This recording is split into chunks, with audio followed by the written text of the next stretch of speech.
Folks, welcome to an all new So Bad It's Good. This is your pal Ryan, and this is your Thursday episode. This is a Real Housewives of Beverly Hills part 3 of the reunion recap. We've done it.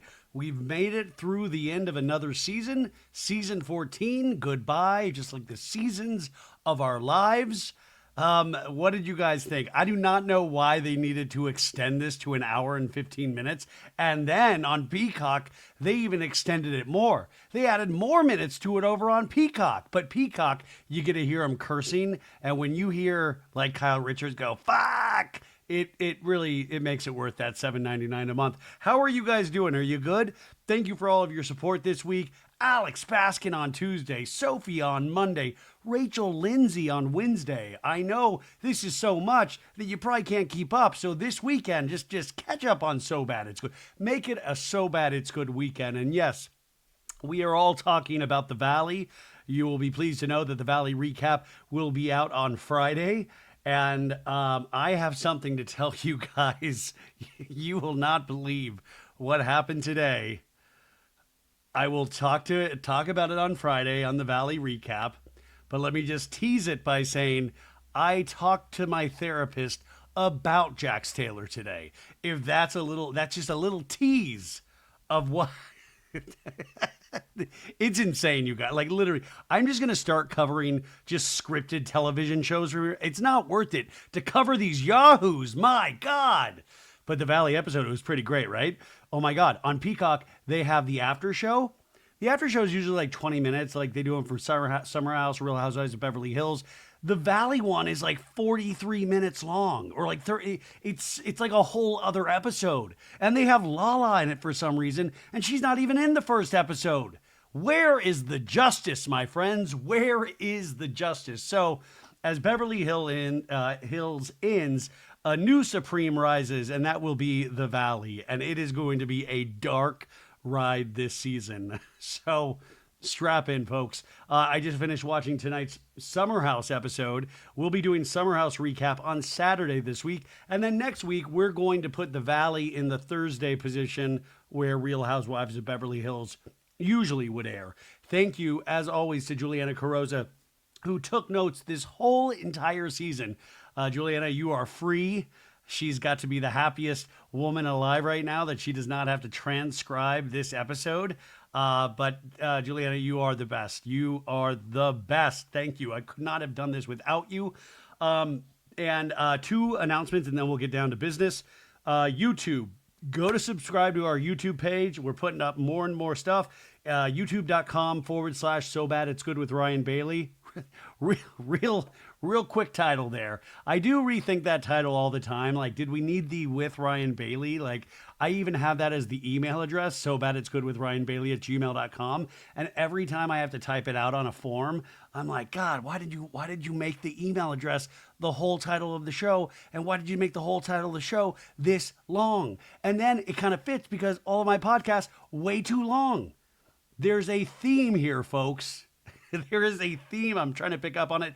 And the second thing is Patreon. The episode is finally coming. So we have a new Patreon episode out now by the time you hear this. And the Patreon, I told you guys about this a couple weeks ago, but I want to remind you, thank you to everybody that subscribes on the Patreon. But do yourself a favor. Do not sign up for the Patreon on the phone if you have an Apple phone. It charges 30% more. That doesn't go to me or my team. It goes to Apple. They take a 30% cut. So what would normally cost you $5 costs you like $7.50 or $8 when you do it on your phone. So go to a web browser on a laptop and sign up for Patreon that way. Patreon.com/So Bad It's Good. And that should save you a couple bucks. Come on. In this economy, I try to keep this a tariff-free podcast. Also, thank you to everybody that reached out today to say that I hadn't lost my mind and that I was not supporting women by finding it completely ridiculous that Katy Perry went to space for 11 minutes. Thank you to the people that reached out. I was really like, I want to support, but at the same time, this feels really weird. Millionaires in space on some billionaire's little toy project. Anywho, let's get into this, folks. This show, this season, did not work. There were high moments, but there were a lot of low moments. And I think the low moments, and I don't think Mr. Baskin, Alex Baskin, who I talked to this week, I kind of told him this in so many words, and I talked to him about this after the podcast ended. You know, it's casting, right? The casting works when you have people that genuinely know each other. That's why the Valley casting works so well, because you can smell their relationships. Ooh, and it's a foul, funky smell, but you can smell them. You can taste them. And I know that's gross, but you can literally taste those relationships. On Beverly Hills, we are looking at relationships that no longer work. You know, there are core relationships there, but I've said this from the very first episode this season. These are coworkers, these are not friends. And it becomes this weird game of chess. But it's like everybody on screen doesn't even know how to play chess, so it's like the poorly played game of chess that you will ever see in a million years. And it becomes laborious. It can become boring. You don't even know who you're rooting for half the time. And then everybody's just keeping secrets from each other, but they all know everybody's secrets, but they've all made agreements not to talk about them on TV. So Kyle will text people and call people, and everybody's like, don't say this, don't say that. So everybody's keeping their secrets, so they always allude to knowing so much more. The alluding to know so much more, that's what I want to see. I want to be the person that knows more. The audience deserves that, right? So we know Garcelle is gone. And yes, I will admit it. Garcelle, I mean, while it was not a complete flame out, she let it rattle her. Last night, she let the reunion rattle her. I think she is a key component to these last 4 or 5 seasons that she was on, but she let it rattle her. And you really see throughout the course of these 3 episodes, her just going, is this really worth it? I mean, by the way, they make good money, but she was like, is it worth it? Is it like, I got the beach house, I'm doing the Lifetime stuff. Is it worth it?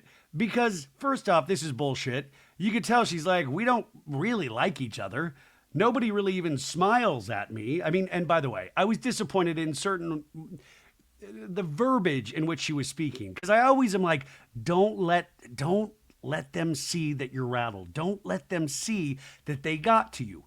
But you really, I mean, we talked about coordinated attacks, right? In regards to Sutton a couple of episodes ago.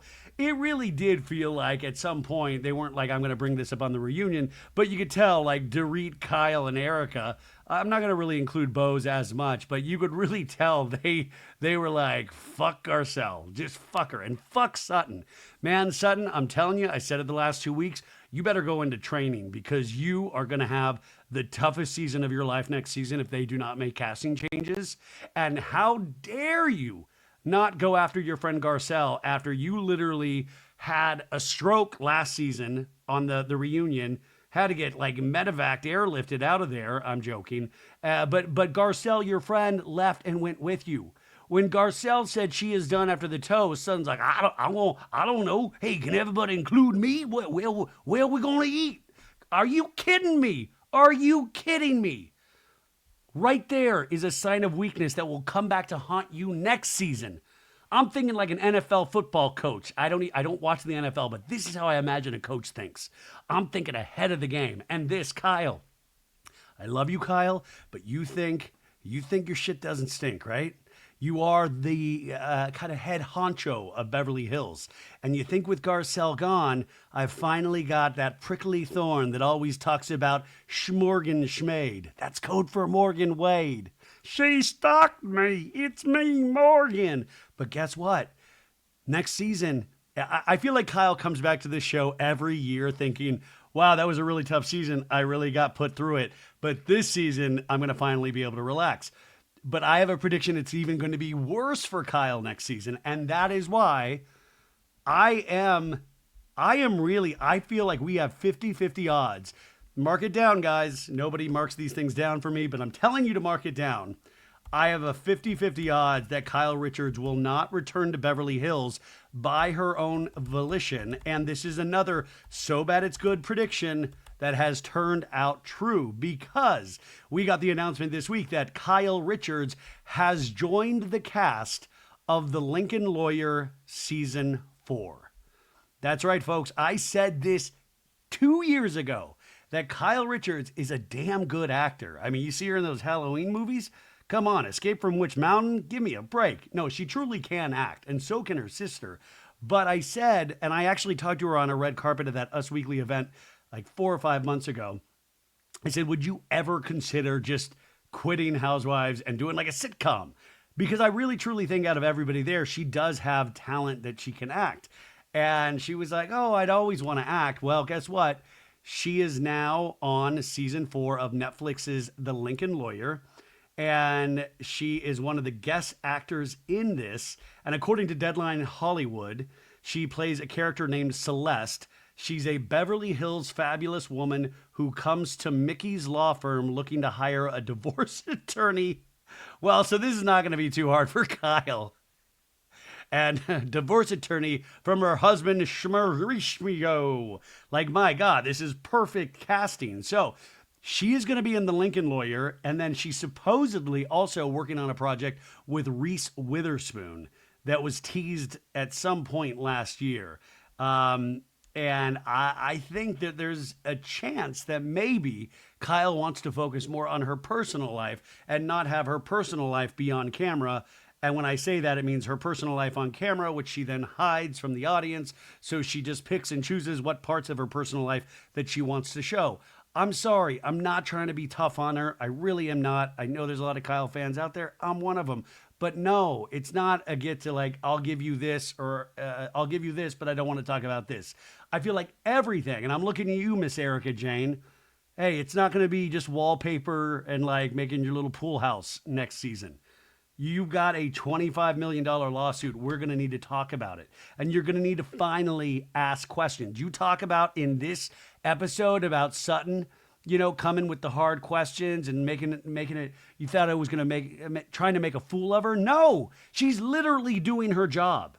She's literally doing her job. And you still have not managed to answer anything definitively. So you can sit all there all high and mighty and think your shit don't stink and I'm Erika Jayne. But man, no. Like I want to see the fear. I want to see some actual not emotion, but I want to see actual empathy where you realize the error of your ways and how you yourself have treated other people. You are sitting there and collecting a paycheck. And Dorit, we have found the Dorit PK relationship. That is toast, folks. But she did have a decent season.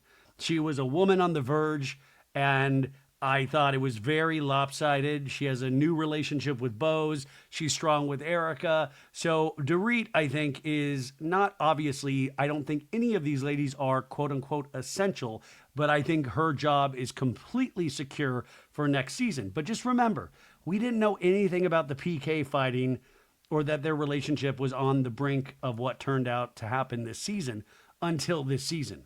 So I feel like we have to invest in this just to see it out because PK has fully moved on.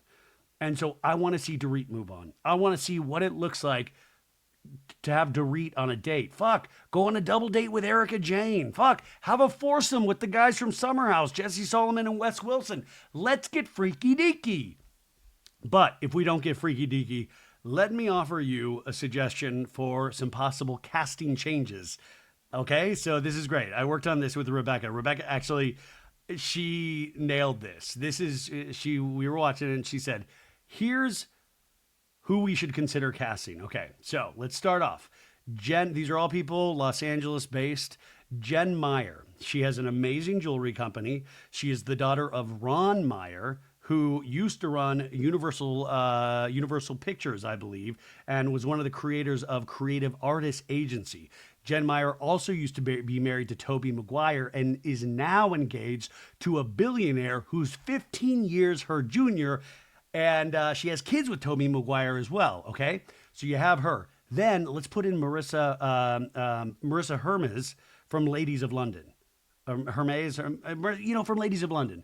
She is what Lisa Vanderpump wishes she was with LA restaurants, because Marisa has LA restaurants that, maybe there's not a reality show based around them, but people actually go to, and they're hard reservations to get. So let's bring Marisa back to TV. Then let's do Jamie Mizrahi, who is a stylist to the stars, like Mikey Madison from Honora and Katy Perry. She is their stylist, so we could have some celebrity encounters in there. And then the lady that runs Baby to Baby, Kelly Sawyer, she is rich AF, folks. So let's throw her in. We get more big names, and then let's shoot for the moon. Let's shoot for the moon. Let's get Nicole Richie. Nicole Richie. She just came back with Paris Hilton on that Peacock series. Good relationship with NBC Universal. She's funny as hell. She has kids. Married to the musician guy, right? Nicole Richie. Then we get appearances from Lionel Richie, her father, and then I'm going to hit you with the greatest one ever.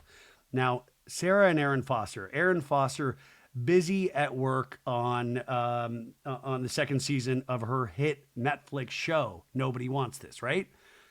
Hit. But what if we took Sarah Foster, the other sister, and we bring her in, and then, you guys, we tie it all back to earlier seasons of Beverly Hills, because her dad is David Foster, and David Foster is not married to Yolanda, believe me, Hadid. He is married to Catherine American Idol McPhee.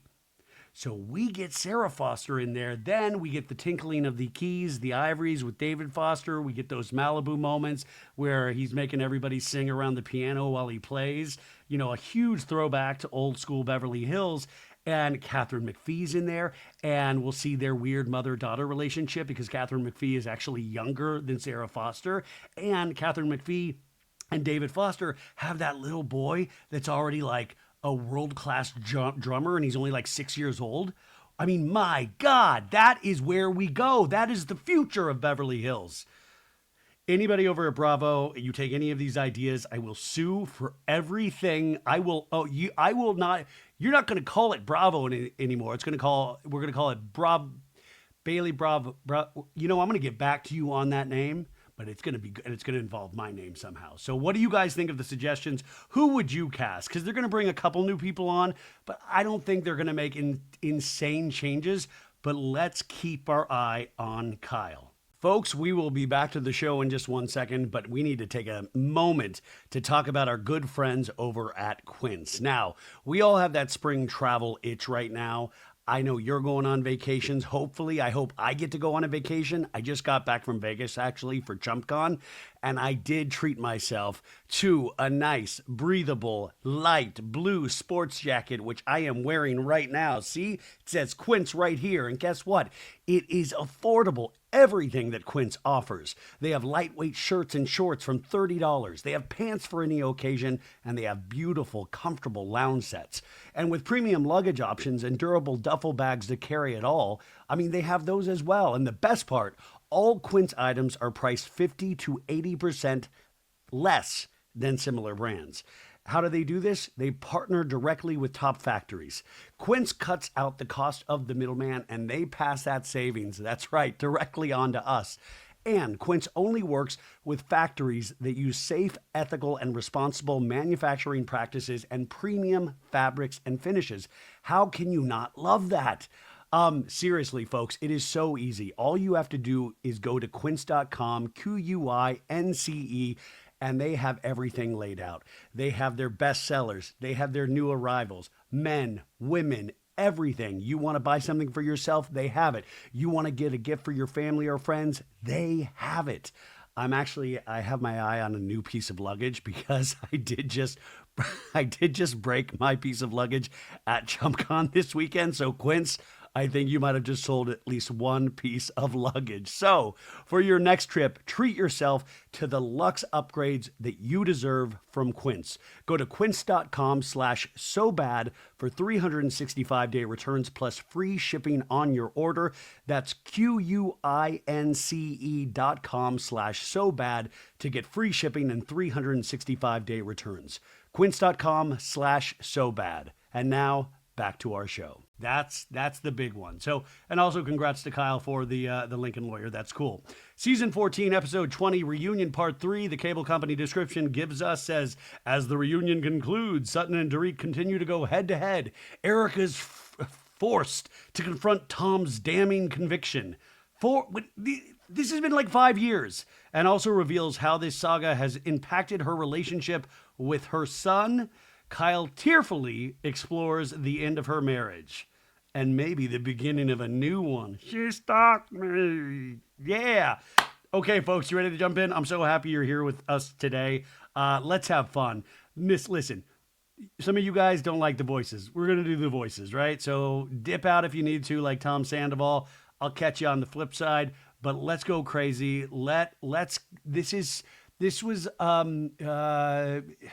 This wasn't my favorite reunion ever. The second part out of the three, that was my favorite.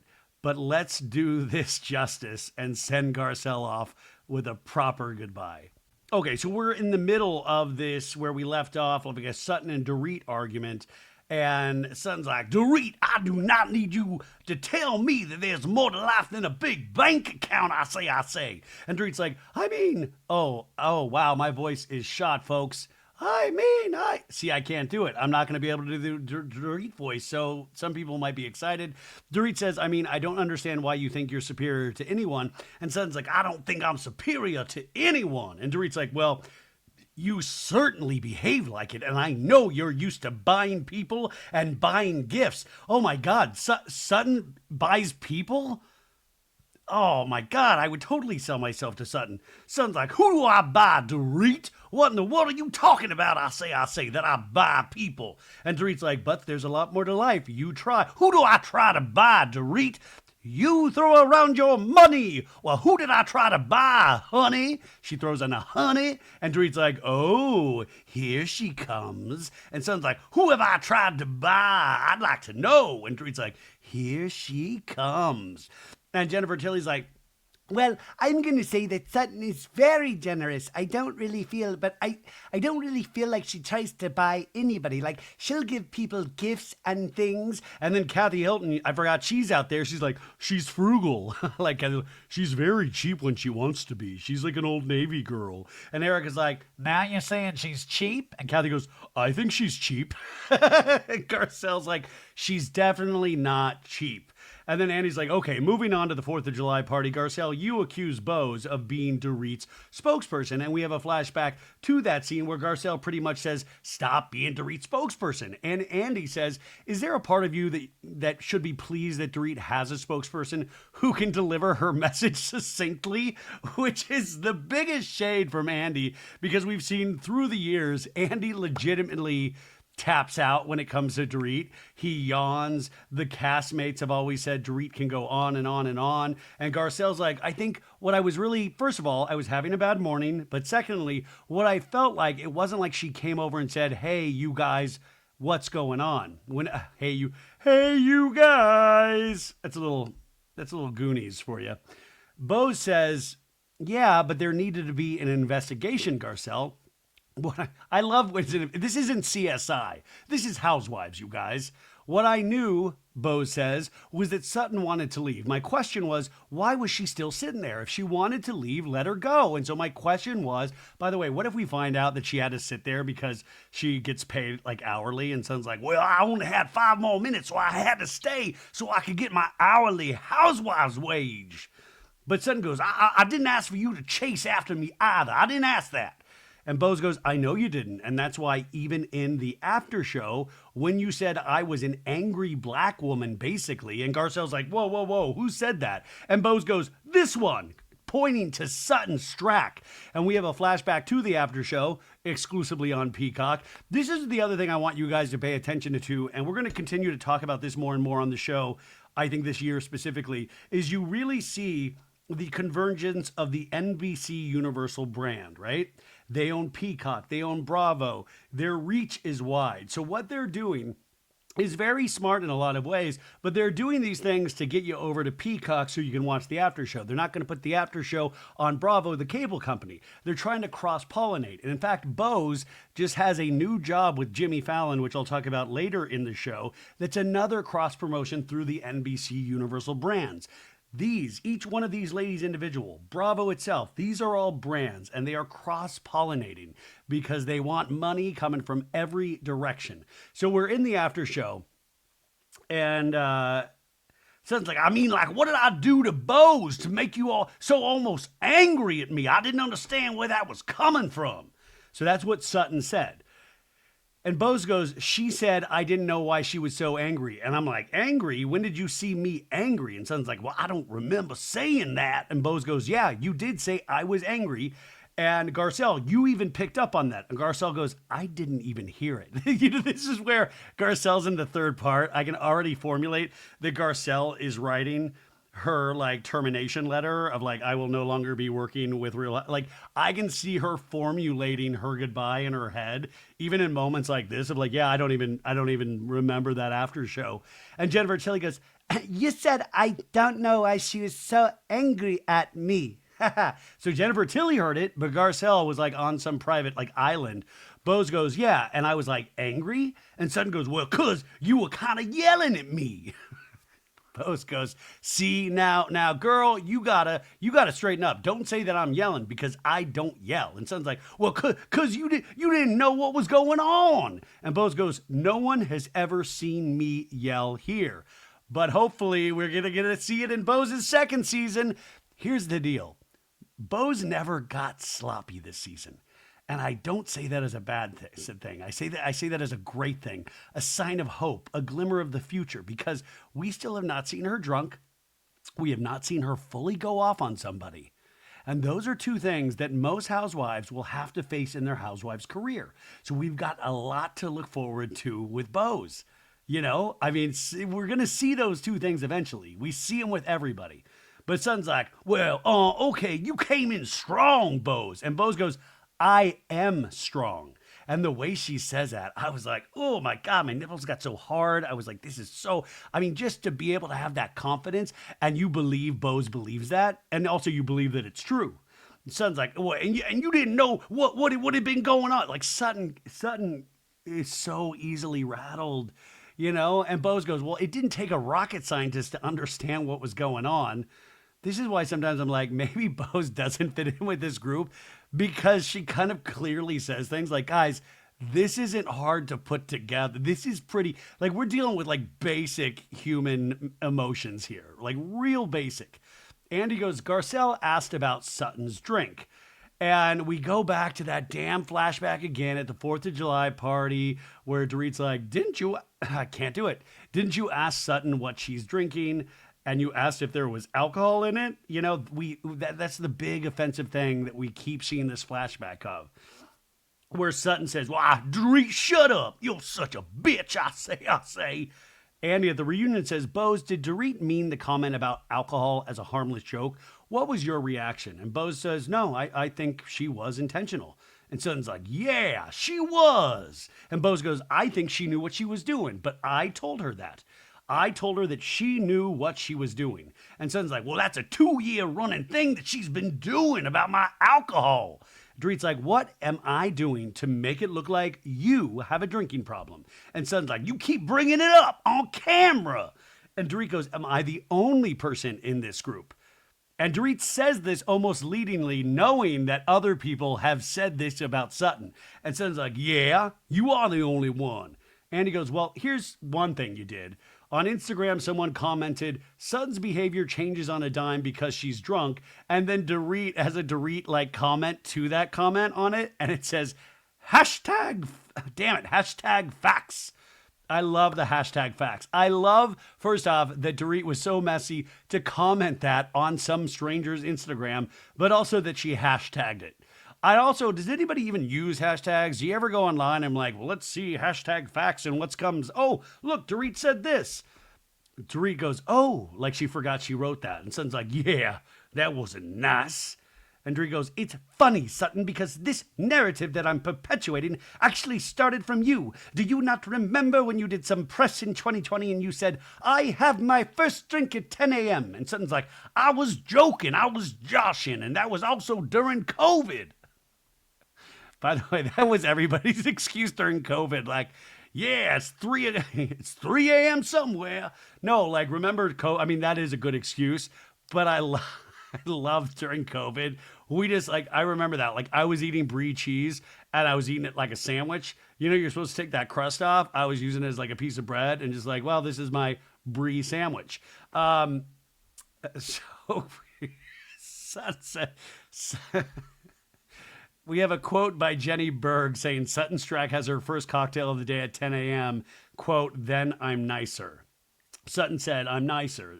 After she has, everybody's nicer usually if they have a drink, I guess. Sutton's like, it was a joke. And Dorit's like, and it said, I'm a lot nicer. It was a joke. Do you not remember that? It was during COVID. It was during COVID. Come on. Wuhan, China. Dorit says the reality is that is the reality, and you don't want to make it a big thing, and you don't do what you do. Well, and also, that's my business, not yours. And Dorit's like, how am I supposed to know when you're joking and everyone's making jokes about it, and you're walking around with a big ocean spray in your purse? Well, who cares if I bring my own ocean spray to pour in a drink? Who cares? Which, by the way, has Ocean Spray never reached out to Sutton about, maybe that's probably bad for the brand, like, yo, if you want to get buzzed wherever, I suggest putting Ocean Spray in your purse. Like, I guess.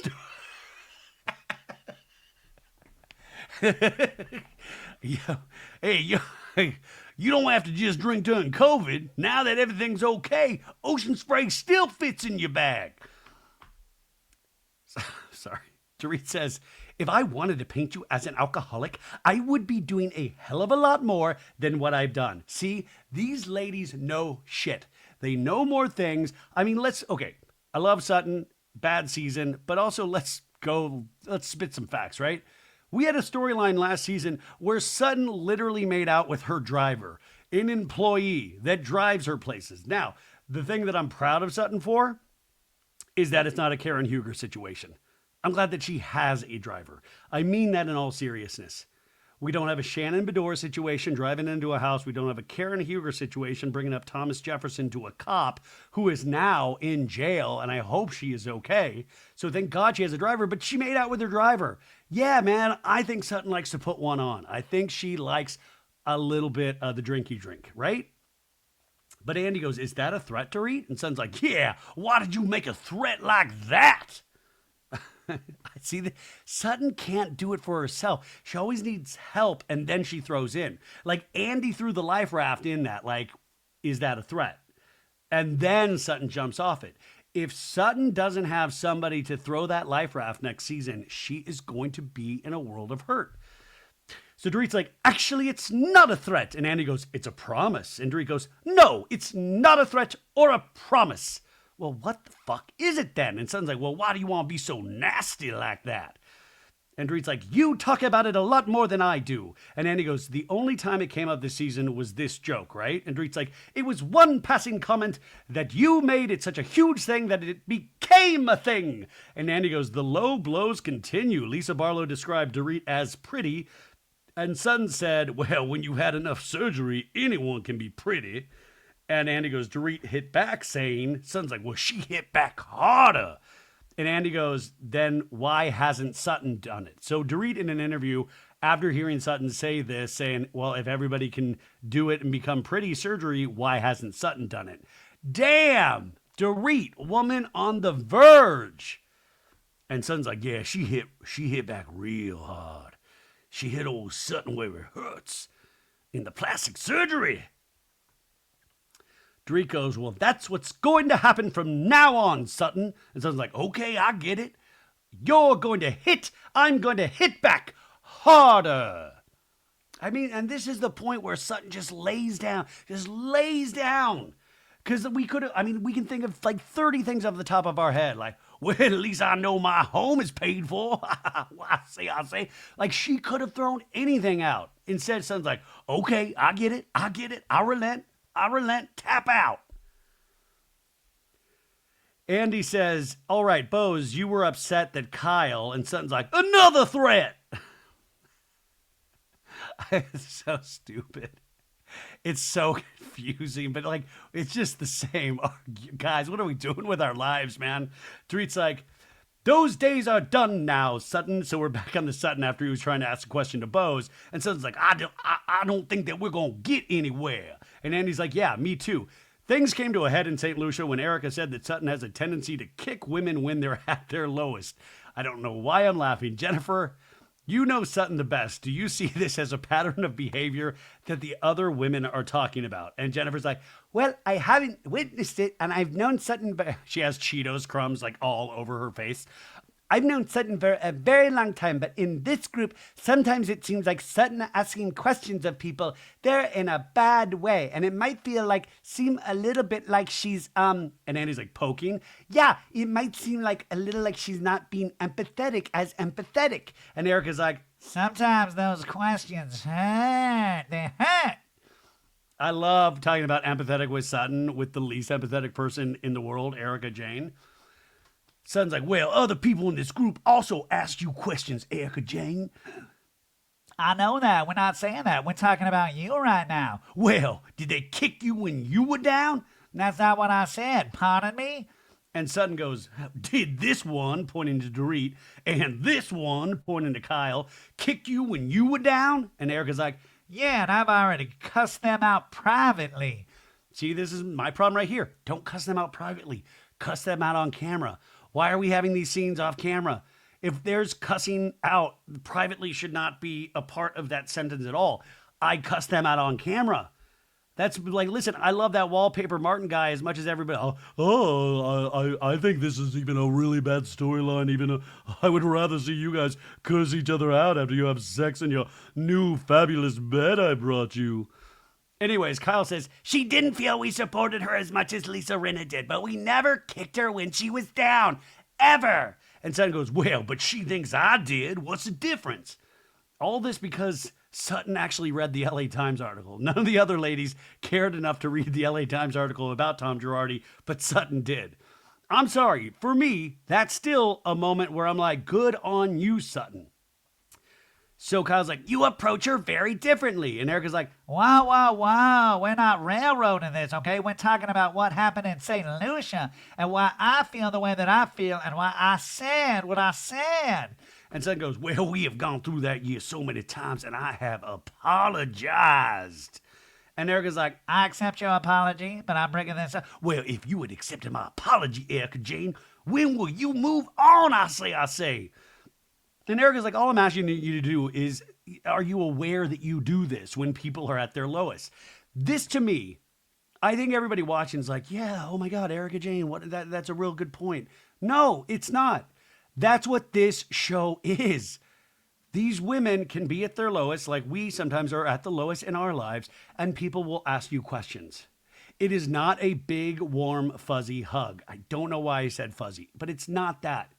This isn't a giant, warm and fuzzy bear hug. This is the Housewives, baby. And Erika Jayne talks so tough that what are you talking about?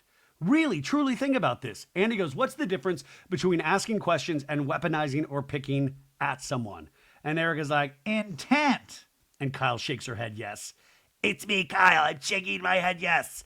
Andy goes, and so you think her intent with you and with Dorit and Kyle was to humiliate, to force a reaction out of, yeah. And Sutton like, well, I wasn't asking you questions to humiliate you.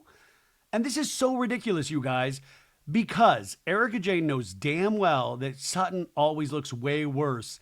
You know what I'm saying? Like, she knows that Sutton will routinely humiliate herself. She'll cause a lot of self-damage to herself on this show.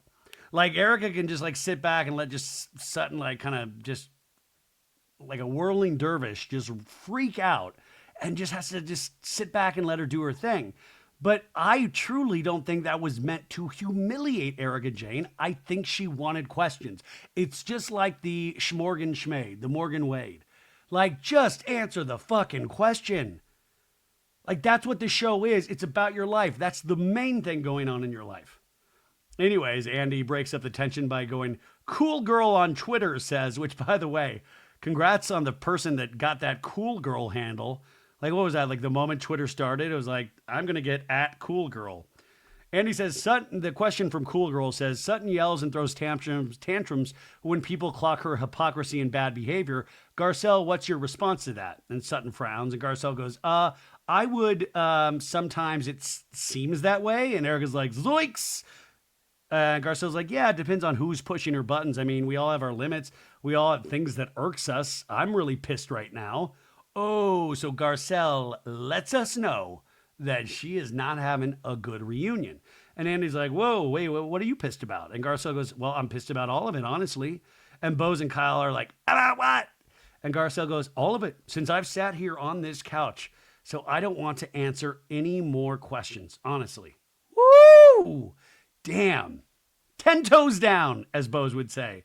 But this was a bummer because I was like, oh, no. Garcelle, don't, like, go out, but like, go out kicking and screaming or go out in a dignified way. I appreciate the honesty, but she's just done. So it's like tapping out before it's over. And that is a little bit frustrating as a viewer, even though I do understand in a sense. But all the ladies feign surprise. And Jennifer's like, do you feel like people are piling on Sutton? And Garcelle's like, I'm not even thinking about Sutton right now. I'm thinking about me. And Sutton's like, well, I think I get very rattled by this group a lot. I feel like not well liked. And Erika's like, I want to like you, but I want to trust you. This is the biggest bullshit couple of lines here on this whole hour of TV. First off, we steamroll past Garcelle going, this isn't about Sutton at all. These are my personal feelings. And then Sutton just literally admitting, I do get fully rattled. But then she says, I'm not well liked. She isn't well liked. She isn't. She's liked by Garcelle. Kyle doesn't like, Kyle says, I'm sorry. Sutton is not well liked. I like Sutton, but Sutton is not well liked within this group of women. Jennifer Tilly likes her, but the rest of them, no. And that's where I think production's going to have an interesting challenge ahead of them. Who do we put around Sutton? It was like kind of Lindsay on Summer House at times when they would need to throw somebody with Lindsay, kind of like Danielle, because, she wasn't at that time part of the Paige and Amanda and Sierra, that whole gang, right? Which is normal. That's like real life. But she needed somebody, and Sutton needs somebody, especially the way she communicates. So Sutton goes, well, it seems to me that you don't really like me. You don't want to be my friend. This feels like that scene in Forrest Gump. Seat taken, seat taken, seat taken. And Erika's like, are you looking at me when you say that? And Sutton's like, yeah. What are you talking about? Oh, my God. And he goes, well, I enjoy seeing the two of you together.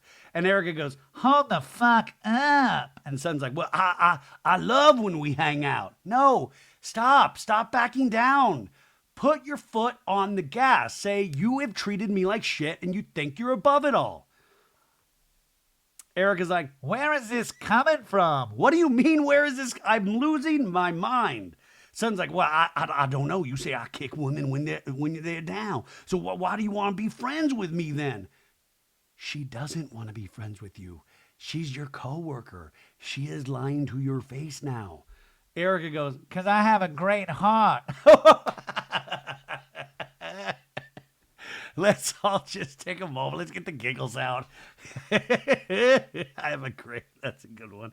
And I'm moving forward with my life and I'm in a better place. And then she goes, hooray me. And Kyle smiles. And Erika's like, I don't know. I mean, seriously. I do enjoy the sweeter, softer side of you. The sweeter, softer side of Sutton. But I do have to say, when I see it flip on its head, I'm like, I don't know. And Sutton's like, well, I can do better.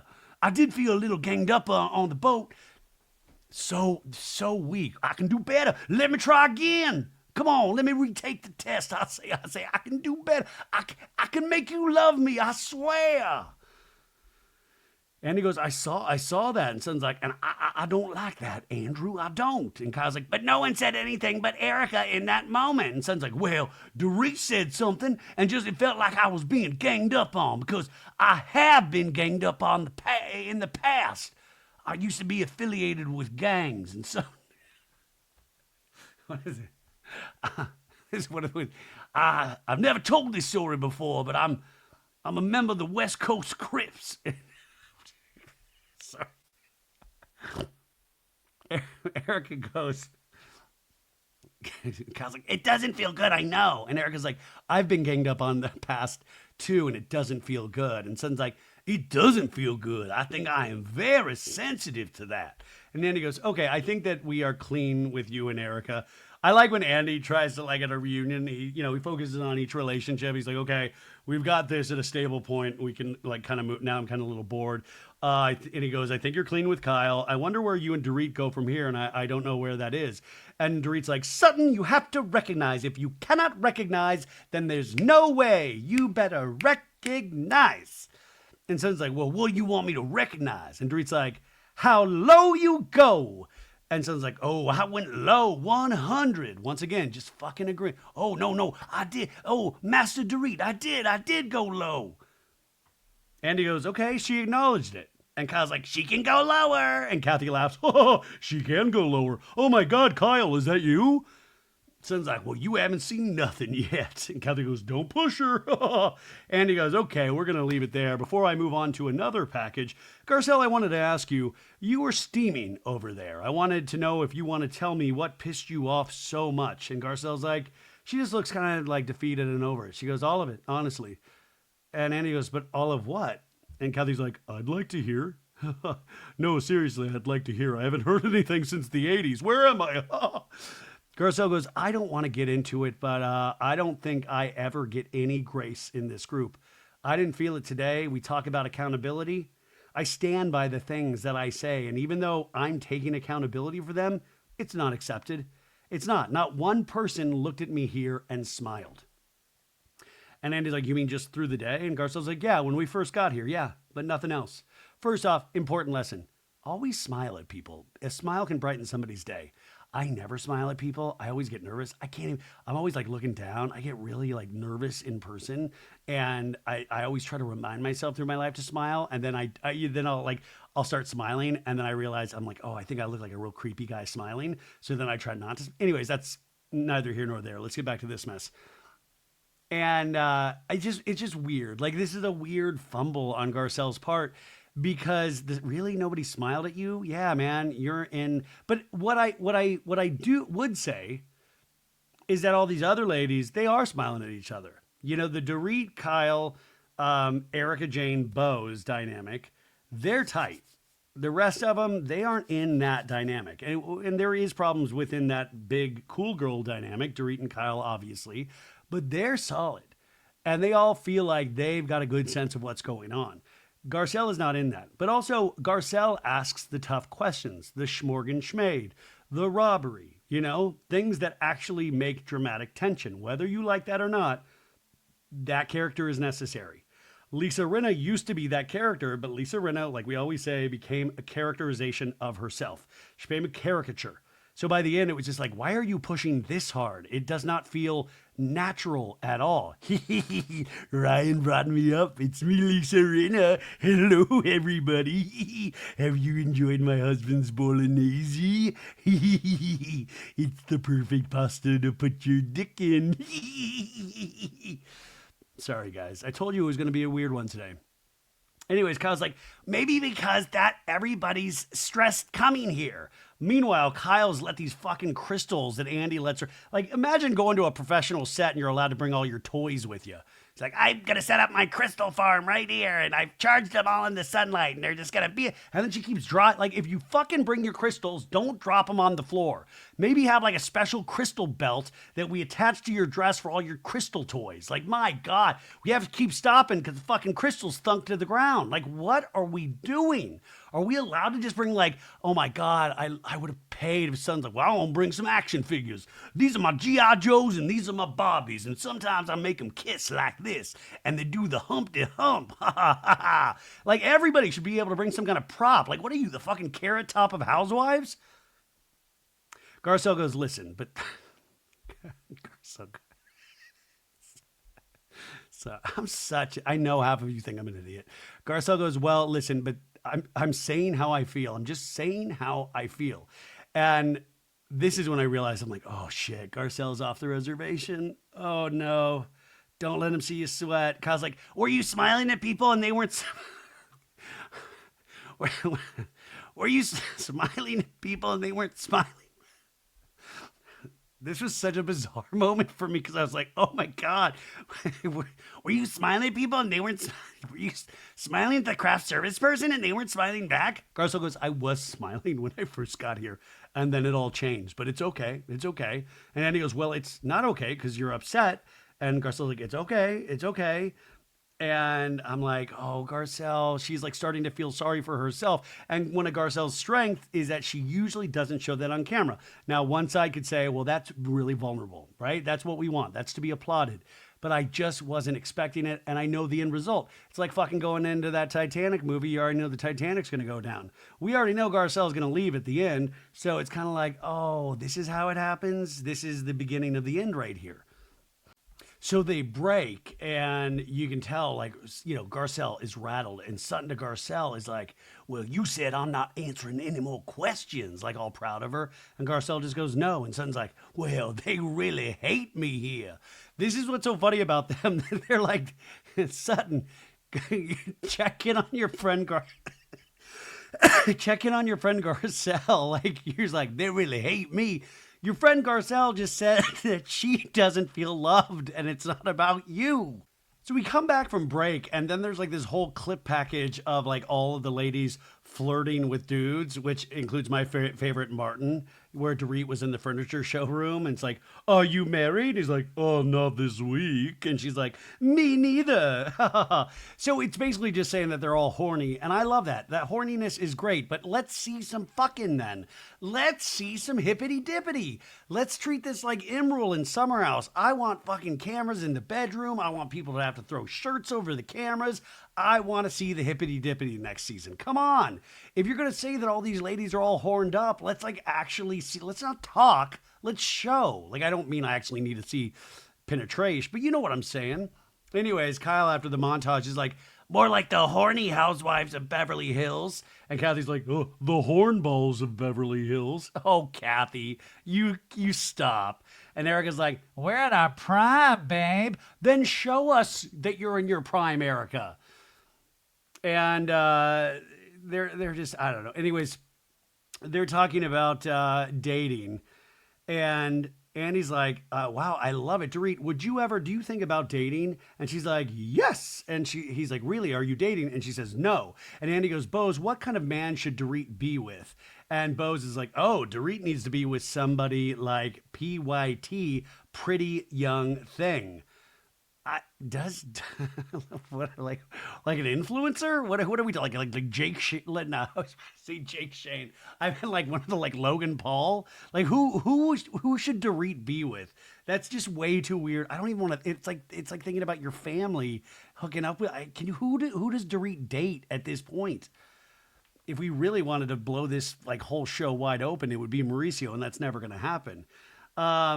Erika's like, I had totally something else in mind. Yeah, you had her dating an old fogey.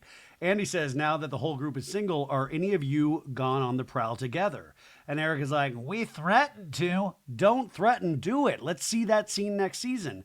Andy talks about Garcelle's body count, which included Sean Penn, Will Smith, Johnny Depp. Garcelle goes, no, I didn't sleep with Sean Penn, though. And Andy goes, Erika suggested you might have peaked. And Garcelle just not having it. She's like, yeah, maybe I did. Yeah, okay. Andy goes, that's a good roster. Garcelle, any more recent or past love affairs to share? And Garcelle just goes, no, like she's done. And Andy goes, Bose, who's the most famous person to hit on you? And Bose is like, oh, why would you do that, Andrew? And Andy goes, because sometimes I get an answer. Jennifer, same question. I wish that I had slept with more above the name titles because I would be able to get in advance on my biography, but I only slept with like character actors and strange, squishy comedians. And Erika's like, well, it worked out good. I love that Erika's litmus test for any successful relationship is like money. Jennifer's like, yeah, I had a good time while I was at it. Andy goes, Kyle, it seemed like a big moment when you removed wife from your Instagram bio. Has anyone slid into your DM since then? And Kyle's like, I do. I get random, And Dorit's like, really? And she's like, yeah, I do. Whatever. And Andy's like, anyone interesting? And she's like, no one interesting. Like, who's sliding into Kyle's DMs? And what is like the percentage like of men and women? Like, come on, man. This is like, put your phone in the bag and let's go through the phones. Andy says, before we close this out, one more question, ladies. Who here, Bo's excluded since she's in a relationship, is most likely to get remarried first? And Jennifer's like, I'd say Kyle. And all the ladies agree. And Kyle's like, I like being married. And Dorit's like, yes, me too. And Andy goes, all right, let's move on. Why are we moving on? Like, I would literally a follow-up question like, Kyle, are you seeing anybody now that you would consider being married to? But that also assumes she would have to get a divorce. So Andy says, Erika, congratulations. You just got new wallpaper in your house this season. No, she goes, you just finished another triumphant run in Chicago. Remember, her last time doing the musical Chicago was right. I think it got ended early because of COVID.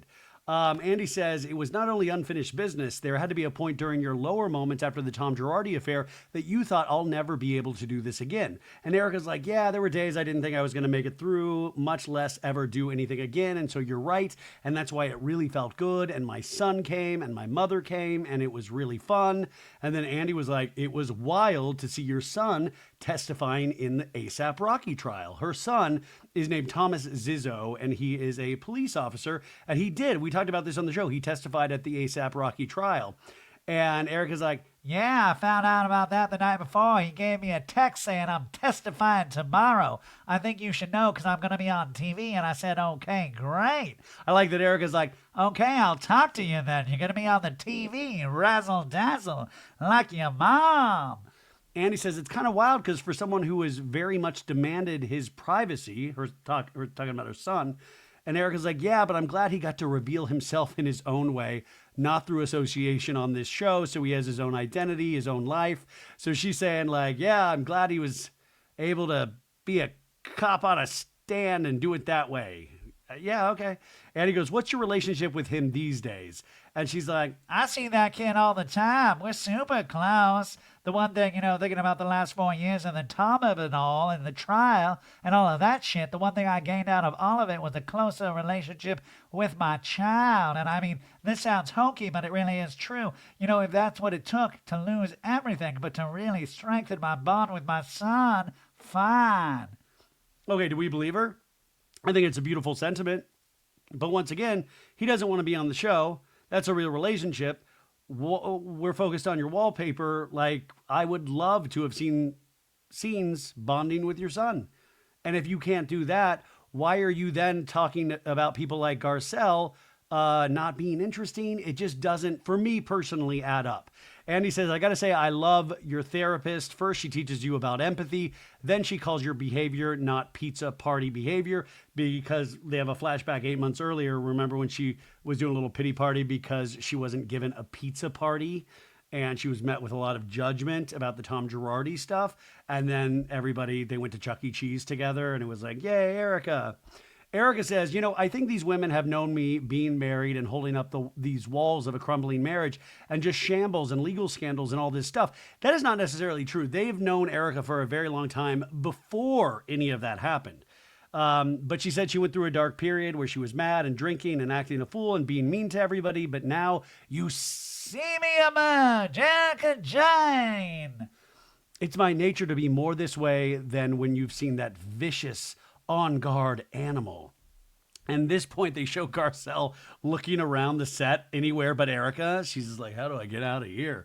And he's like, why haven't you divorced him? And Erika's like, it's funny. I don't have an answer for that other than my divorce attorney reached out to me the other day and said, we need to get on this. I think also, too, truthfully, I was like, that was like the lowest of my problems. What difference does it make? Yeah, hopefully maybe they'll rekindle the relationship too. Who knows? Andy says, right, you just have to pay for paperwork. And Erika's like, yeah, you're divorcing an incompetent person. I really don't know how that works. And Andy says, in August, Tom was convicted of wire fraud relating to embezzlement. He's pushing for hospitalization instead of prison. And Erika's like, yeah, I guess that's what the request was. And Andy's like, do you ever think of visiting him? I thought of visiting him, and this is going to sound cold. I love, Erika, when it comes to Erika Jayne, you don't need to preface it. I already know it's going to sound cold. You don't need to say that I already got that it's going to sound cold if it comes from Erika.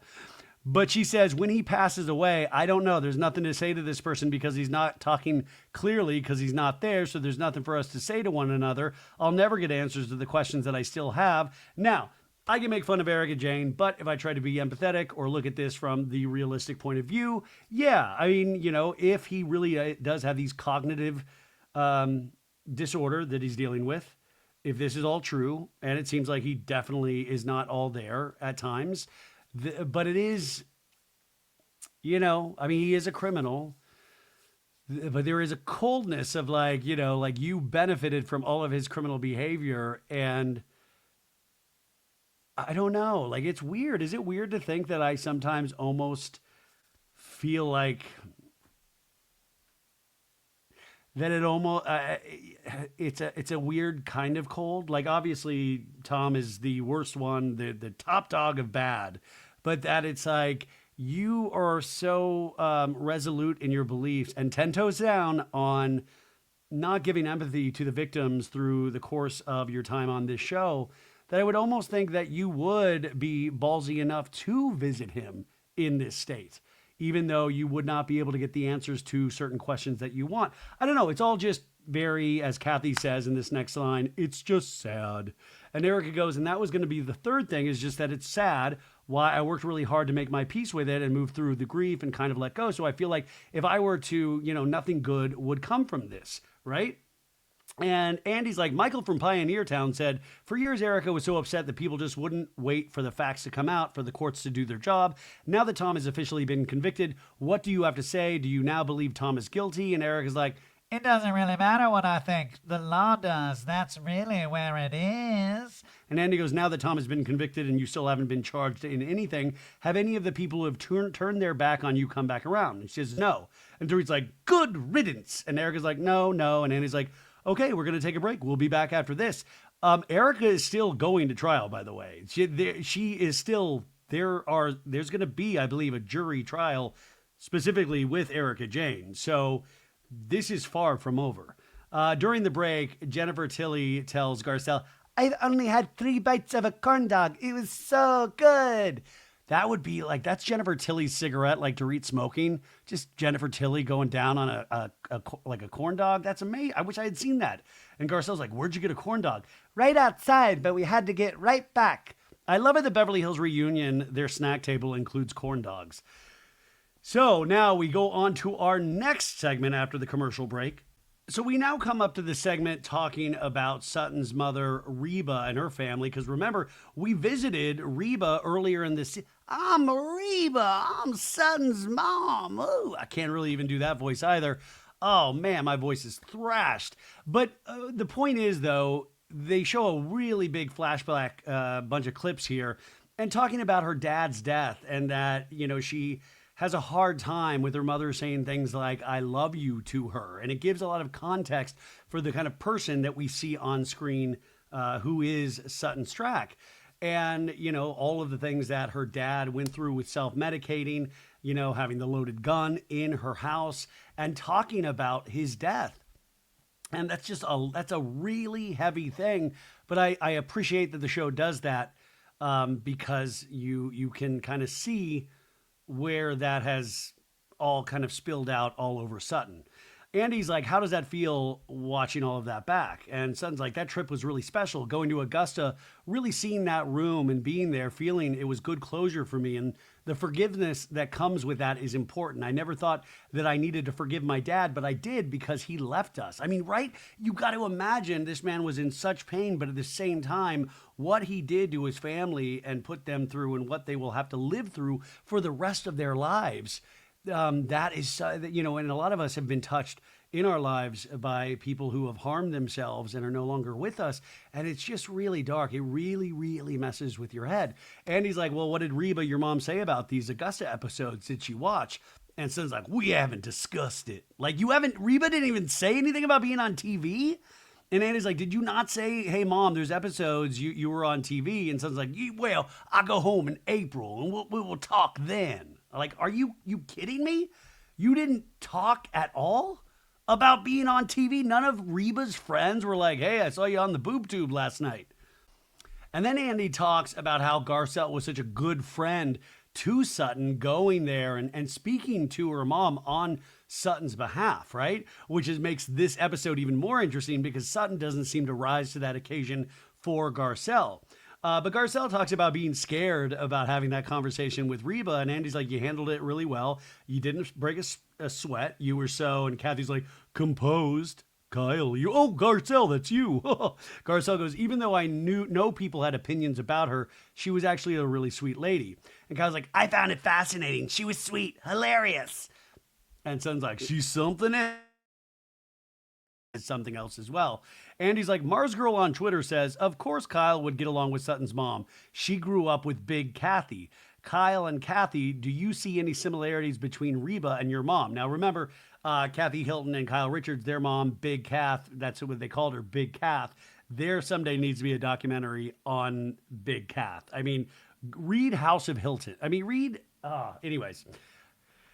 Kathy goes, no. She's like, do you see any similarities? Kathy's like, no, I don't. Kyle's like, both strong, but no. And Kathy goes, mom was like very cuddly, very cuddly. And then he's like, what about you, Erika? Oh, I was staring at my grandmother. Part of that is generational and how they were raised. You are talking to Southern strong, heavy on the steel magnolias. Drink your juice, Shelby.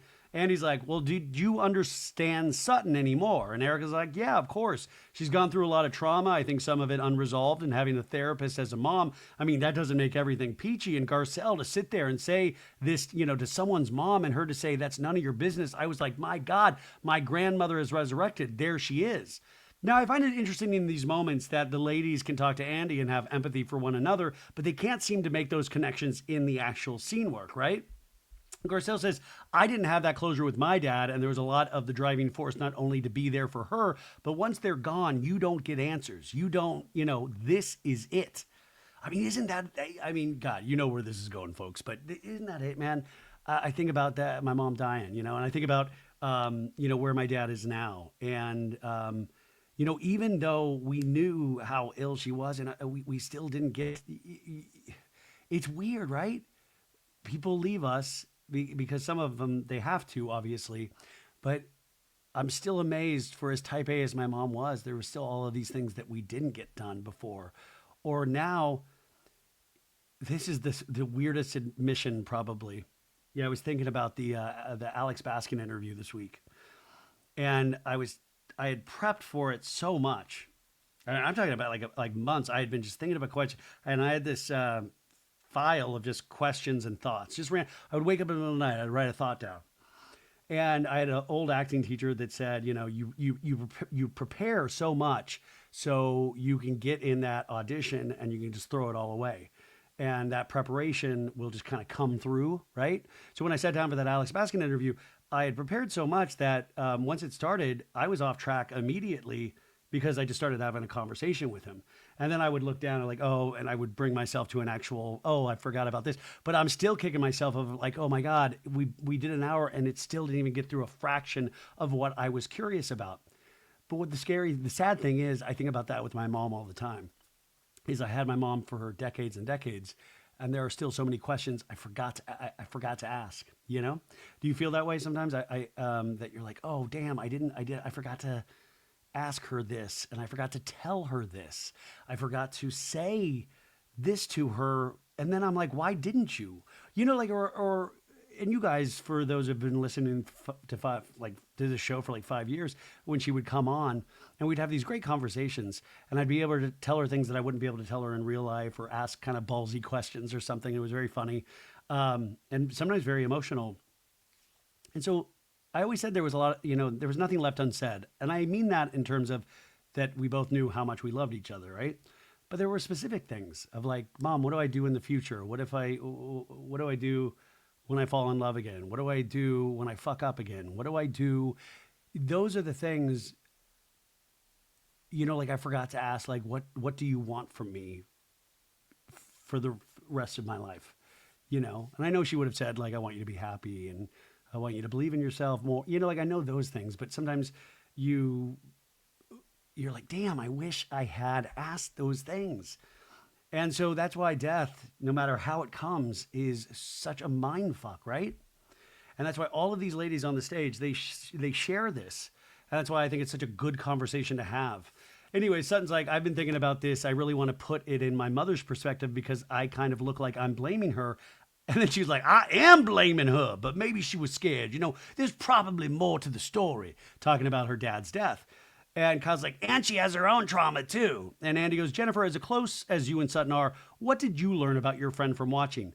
I feel like it's very brave for Sutton, but also for RHOBH to play this out on television, that it's important to be open about these sort of situations and just not ever speak about them. And I do think it's important. Like, I couldn't believe that RHOBH agreed to do this show, but I think that's the cost or the price of doing this show. That's even with like Erika, Jayne, and her son. Like when they're doing casting, they're like, you got to have most of the people in your life on board, whether it be Morgan Schmade, Morgan Wade, or whether it be Erika's son. We want to see your life because it gives it color and context. And he goes, Sutton, looking back, what has the experience taught you about yourself? Well, I think it has shown me that there's a lot of issues that I have still, but need to be worked on in my brain. And I think that forgiving my dad is really good for me. I think forgiving my mom is going to be even better for me and hopefully will soften me. I like that she says this like it's not happened yet, right? She goes, like with all of you women, I would like to be better and get better. And, it can hopefully roll into being a better friend, just do better. Once again, I think at the end, she made this about these other ladies trying to almost like kneel to them and like bend the knee. And I thought, just talk about your mom. And he's like, yeah, that's great. Well, thanks for opening up about that part of your life. I know it was probably pretty tough. And he's like, good for you. Jennifer goes, now your mom is going to say, I love you once a year. And Son's like, yeah, well, she said it twice now. Okay, then we come back from break. And it's fitting that this was in the segment of talking about people that are ill and losing, passing on. And by God, I hope this isn't what's going to happen here. But Andy did take a moment to acknowledge Teddi Mellencamp, a former Beverly Hills housewife, and says, obviously, we've all been concerned for her well-being, and we're inspired by the outpouring of support that she's received. Kyle, how are her spirits? And Kyle says she has a long road ahead of her. She's a very strong, tough girl, and she has a tremendous amount of love and support around, and she's so loved. The other day, we FaceTimed Erika. Oh, my God, that wouldn't make me feel good. Hey, what's going on? Ah! No, I'm joking. I know they're good friends. Erika said she had a smile and she's like, hi, it's very nice. And it was very nice to see her. Kyle says, and Bose, that was very sweet of you too. She said she was praying for Teddi and for me. And she offered to bring, Kyle says this. Bose, she was very sweet of you too. She was praying for Teddi and me, and she offered to bring food to the hospital, sent food to her family. Sutton put her in the prayer group in Augusta, and I told her all of that. That's it, guys. That's those little things. There has been so many people when mom was going through her journey that put them in her prayer groups and all these little things, and they really do mean something. Andy says, have you all been in touch with her? And Dorit's like, no. She goes, I messaged something on Instagram, but when she's not in the thick of it, it's a better time to check on her. So Dorit, by the way, if you listen to the 2 T's in the pod, I know Teddi is keeping count on who is checking in on her, and I don't think Garcelle has yet, but I think Dorit finally has. Andy says, well, our thoughts go out to Teddi, and we continue to wish her all the best. We really do. I mean, I said this multiple times now, but my God, we really do. Just knowing what kind of cancer she has, and that is quite a journey. But I will say, man, and I know it's got to be scary as shit when she puts that phone down, but when she is posting or talking on the pod that I've seen clips of, I so admire her strength in the face of all of this. Like I said, I don't think I would have that, and you've just really got to. That's a lot of strength, and man, I hope she pulls through. Right, I really, really do. Okay, so now we're on to the Bravo's golden couple. Andy says Kyle found herself stuck somewhere between her old life and her next chapter, but a scandalous paparazzi photo in Greece brought Kyle's new reality into a sharp focus. Watch, and then literally Kyle's damn crystal falls on. Oh, my crystal. Oh, right when we're about to see Mo making out with somebody in Mykonos. So we see a bunch of like Kyle and Mauricio scenes from the season about Mauricio moving out and buying towels for his new place. And Kyle saying he seems really happy. And Kyle talking to Portia and, about her dad and staying with her dad. And Kyle in a talking head saying the idea that maybe I could be alone as an old person. So she's talking about the fear of growing old by herself. And she says, the producer says, is there any part of you that hopes you and Mo gets back together? And Kyle's like, I don't want to answer that question right now. Every time any housewife, then it's like, okay, well, doc, you're paying $1,000.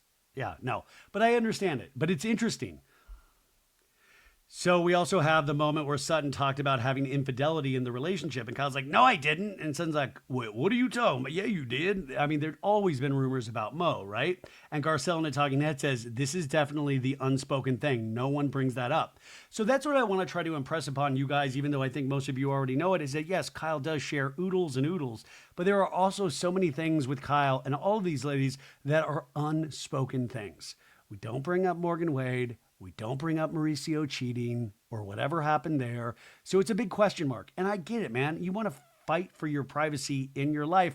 But I feel like I've said this till I'm blue in the face. You are getting paid to be on a reality show. So then we have the, seeing the Mauricio photo and Kyle saying, well, that photo makes it seem pretty permanent. And Andy on the set says, all right, where are you and Mo currently in your separation? Has anyone filed? And Kathy is like dabbing tears. I'm tearing up. This is very sad for me.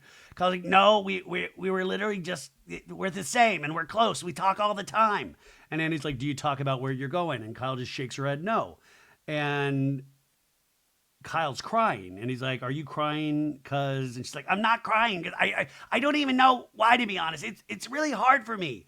And Andy goes, do you think you're mourning your old life? And she's like, it's sad. No matter what, it's weird. You've been with somebody for 30 years and it's just sad. It is sad. She says, we literally talk every day. We love each other. I feel sad for my kids. I feel sad when I look back and what a great life we really had. It's sad when you think about that. Like, this is a loss. It is. I mean, that's a huge loss. But man, look at what they built. And I think in years to come, they will be able to see that. Even clearer. Andy says, Kathy, would you want to see them reconcile? And Kathy goes, yes. That shocked me that Kathy said that. And Andy's like, really? Andy was also shocked. And Kyle's like, she gets very upset by this. And Andy goes, I mean, why would you want to see them reconcile? Because I don't like things to change. And Sutton's like, well, Kathy wants to see me reconcile with my ex-Christian. And Kyle's like, she's never even met Christian. And Kathy goes, for the kids, to me, I just want everything staying the same. I think that's such a sweet sentiment. Andy's like, Bijou1234 on Twitter says, this was a little heartbreaking when Kyle asked about the towels, was her way of saying, I want to take care of you without saying it. And Mo said, he's good. I love that this was, I'm good. I can get my own towels. Please stop with the towels. Last year, you seemed so angry with Mo. This year, you seem sad. Do you have regrets about separating from him? And she says, I have regrets from allowing both of us allowing us to get to this place. I wish that we had communicated better when things started bubbling up. And Jennifer's like, Kyle, do you think that Mo regrets it and on some level wants to get back together? And Kyle's like, I know he regrets things that have happened that he got us to this place. I don't know if he wants to get back together because he's never said that, Mo does seem like that guy that's like just puts everything's cool. Everything's wavy, baby. Yes. No, but he never seems like it probably only gets he probably really keeps himself buttoned up in terms of emotional output, if that makes sense. But she says, people ask all the time because of the show, if it was because of the show. And she says, it's not because of the show. We were strong throughout the show. He was always my biggest supporter in this, and it's not easy doing this. It wasn't. But, money, traveling, fame, his business, the agency growing, the attention he was getting with all that. And then she goes, women are snakes. Women are snakes.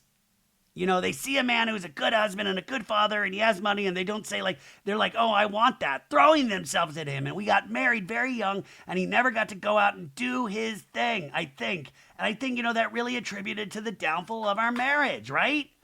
That's I love that Kyle was just like, he never got a chance to really fuck. He really wanted to fuck and he really never had that. Who can blame him, right? That's but it's probably true. Okay, by the way, I just stopped and had dinner and watched an episode of the new Black Mirror season on Netflix. It really bummed me out. It really depressed me. The first episode, oh my God, that show is so dark. I was like, yeah, let's watch this at dinner for an hour. And oh my God, I thought Real Housewives of Beverly Hills is dark. Black Mirror on Netflix. Oh my God. Anyways, so Kyle just has this whole monologue about the downfall of their marriage. And Andy's like, when you see him even out partying in Aspen or Italy, does that hurt you? And Kyle's like, no, it makes me think that's one of the reasons we're not together, actually. I don't like to go out and party like that. I like country music. No. I'd rather. So when I see that when we were in our 20s, it's great. 30s too, but now I don't want to do that. Let our daughters go, you know? And Andy's like, it was a little wild to see Mo and PK partying with Kyle Cook from Summer House. Hey, I'm going to get on the ones and twos with DJ Kyle Cook. All right. I will say there is, like, that's seeing Mo and PK with Kyle Cook DJing. Like, I legitimately think that's a sign of the apocalypse. Like, that's the three horsemen of the apocalypse. And then Andy goes, Dorit, were you surprised by that? And Dorit goes, no. Kyle's like, you see those kind of things. I'm like, and Kathy goes, that turns you off. Yeah, man. Seeing my man with Kyle Cook turns me off. Kyle's like, I would not be crying on seeing those videos. Let me tell you, like, no, I like those little reminders. So that's a word to the wise. If you're looking to not regret any sort of breakup, have them be around Kyle Cook from Summer House. Andy goes, seriously, you don't have FOMO? Just, we're all adults here, man. I'm an adult talking about this. You're adults out there listening, and they're adults. This dude owns the agency, and Kyle's like a gazillionaire, and they're talking about... Sorry, that was a really intense episode of Black Mirror, and I'm just realizing how there's always a moment each recap, you guys, and you guys, where I've lost it. I'm like, what am I doing? Literally, me podcasting about this. This is me literally hanging out with Kyle Cook DJ. Kathy says to Erika, Kathy goes, Kathy goes, I would be so jealous. I would be so jealous and hurt. She's not. If Rick was out there with DJ Kyle Cook. Rick, please do not hang out with DJ Kyle Cook. Please. Oh my God. If you, like, when I saw Rick Hilton step into the Summer House, it felt like a betrayal. Jesse Solomon's like, can I suck on your toe, Rick? And now I'm hard. You have to watch Summer House to get that joke. Anyways, Andy goes, but on the other hand, it's quiet. It's quiet where you are. I love that Andy acts like she's in some sort of mausoleum. It's quiet where you are, Kyle. Do you think about leaving the house? I did recently. I actually was about to buy a house, funny enough, across the street from Lisa Vanderpump. And Andy's like, oh, please. Andy, literally, you can just see him pop a boner. He's like, doing, please do, please do. Literally, the bedroom looked at her driveway. And Andy's like, come on, you got to do it just for the show. Season 15. And by the way, I'm a corporate guy. I'm the same way. I'm like, season 15, here we go. Buy that fucking house. Kyle's like, I went back 3 times with the contractor, everything. And Andy's like, oh my God, she would die. I know, I would too. Andy's like, it would be fun. And Erika goes, fun for you? Nobody's inviting you over there. You stay in your pool house, Erika. Kyle's like, but ultimately, Portia's going, I can't believe this. She's going to college in a year and a half. So why wouldn't I stay there and probably buy a home somewhere else instead? And Andy goes, Sutton was not shy about speaking her mind when it came to Kyle's marriage. Garcelle, what were you thinking when Sutton brought up Mauricio's alleged infidelity? And I was really expecting Garcelle to be in like just give a jack off motion, like I don't give a shit. But she goes, okay, I was shocked because, we've all heard stuff in the press, but no one's ever really spoken about it. And Andy's like, last year kind of alluded to something on this at the reunion. She alluded to it. And Garcelle's like, yeah, she did. And then we flash back to the previous year reunion. And they said, like, Kyle, when did things really start to change? Is there an event? And Kyle said, while crying, like, this feels like Groundhog's Day. She says, like with any marriage, there are issues that come up, and then something happened where I did lose my trust. The kind of things that I had been putting up with, just became more apparent to me. I couldn't do that anymore. And so then Andy in this reunion says, so I'm surprised, Kyle, you're acting a little obtuse about it on the show. Oh, damn, my boy Andy Cohen dropped the word obtuse about Kyle Richards. And Erika even goes, obtuse, what a choice. And he goes, well, when you alluded to it here last year, and Kyle does this whole other monologue. It's like, oh my God, Tennessee Williams. She's like, listen, I have my daughters to think about. And this is somebody that I care about. I'm not here to hurt anybody or throw anybody under the bus. At this point, Bravo producers should just pick her up and like just take her outside. That's what we're here to do. But she says, not everything in our lives is up for grabs. And I'm not here to talk bad about Mo. Everybody has talked bad about Mo this entire season. She goes, I don't like when anybody speaks against him. And I did feel like that was done intentionally that day with Sutton. And I was like, wow, that really was she said it wasn't on purpose. It was an accident, but it felt like, and I don't want to talk bad about the father of my children. I just don't. And Andy says, the photo at the airport before he was caught kissing a woman, did you have any indication that he was seeing anybody? And she's like, no, I didn't know he was seeing anybody. I assumed. And before he moved on and got his own place, I used to see all his messages. And Bose is like, ooh, girl, what? And Andy's like, you did? Did you have his passwords? And Kyle's like, listen. And Dorit's like, don't. Like, she's like, don't, Kyle, don't. And Kyle's like, my day job is a detective. This is just a little gig here. Detective Kyle Richards Agency. Erika goes, and one of our very close friends is also a master detective. And then I was like, what are you talking about? Like Kristen Doty? And then I realized they were talking about Teddi. So Teddi Mellencamp, dealing with cancer, but also hacking into Mauricio's, all of his devices. And then Kathy's like, and your sister is the chairman of the board. Spelled B-O-R-E-D. Kyle says, I would love to tell you more, but I don't want to give anybody tips so that men start putting their little things away. This is something to be only told to women off camera. Can you guys DM and see if Kyle will give you the information? Kathy goes, I love when you said, somebody said when they saw you the other day. And Kyle's like, oh yeah, how does this fucking woman know every fucking crumb? And I do know every fucking crumb. So that was wild. I mean, but also it was so wild that I wish I knew all of the details. So that was obviously about some situation that Kyle found out about. Anyways, Andy's like, do you still have this information? And Kathy goes, no, she doesn't care. Kyle's like, no, I stopped looking once it was like, okay. And Andy goes, okay, so there was the Mykonos photo, but we were separated at the time, Andy, by the way, when I was seeing those things. And Andy goes, the Mykonos photo, the Aspen photo, as painful as I would imagine that would be, does it also further let you emotionally separate from him and make you angry in the right way? And she says, I don't feel angry. When I see those photos, it was very jarring at first because to me, in my mind, that's my husband of all these years. How weird to see him with another woman at all.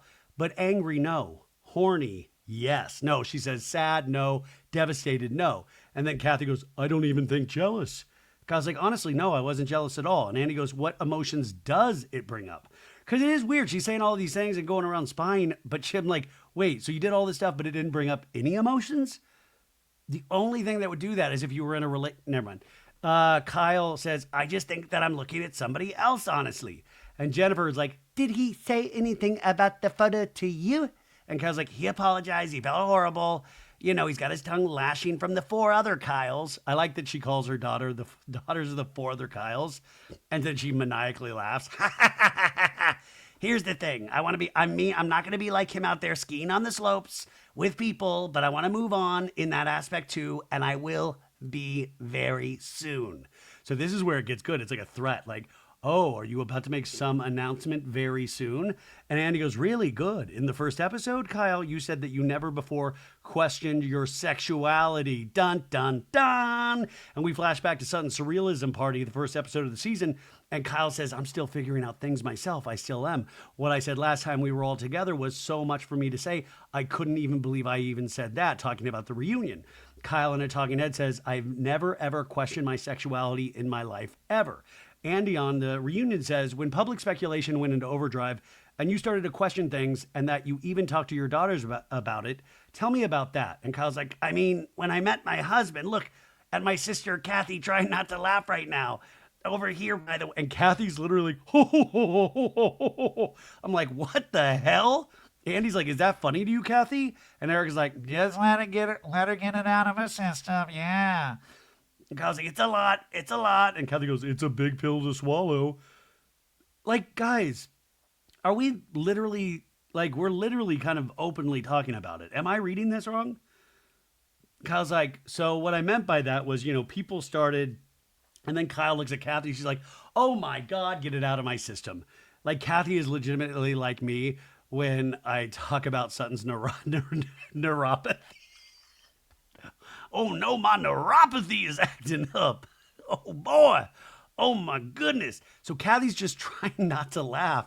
And Kathy goes, I don't want to get kicked off the set. And Andy goes, well, you can't get kicked off for laughing. And Kyle continues. She's like, when people, and I know that the illusion was that, all this stuff was going on. When the chatter first started happening before the music video and all that, the thought had never crossed my mind. She's talking about going downtown with another lady, right? And she goes, I have a very specific type. And I started thinking, am I not seeing that I actually, is this like a crush? I don't know. So in my head, she's talking about, I'm obviously around this person all the time, and it never crossed her mind. But then us bastards, we all started talking about it. And she's like, am I not seeing what this whole fandom and all of my friends and family are seeing? And then I really had to have a think on it. Like, is that what she's saying here? And Kathy goes, you're sounding like me. I don't understand what you're saying. Kyle's like, well, okay, well, this is a hard thing to say. You over there laughing is not making things easier. Oh, my God. Oh, God, I feel like this episode just got extended because so Kyle could like weave in and out of just trying to come to the precipice of saying that she might be attracted to somebody of the same sex. Like, I feel like this, we could cut this way down. So Kyle continues. It did make me think, well, what is going on here? Maybe I'm not seeing something. And then later, when the press was talking about it so much, so relentless, it had gotten to the point where it was something that I needed to address with my daughters. See, this is what's so frustrating is that, you did a music video where you played, that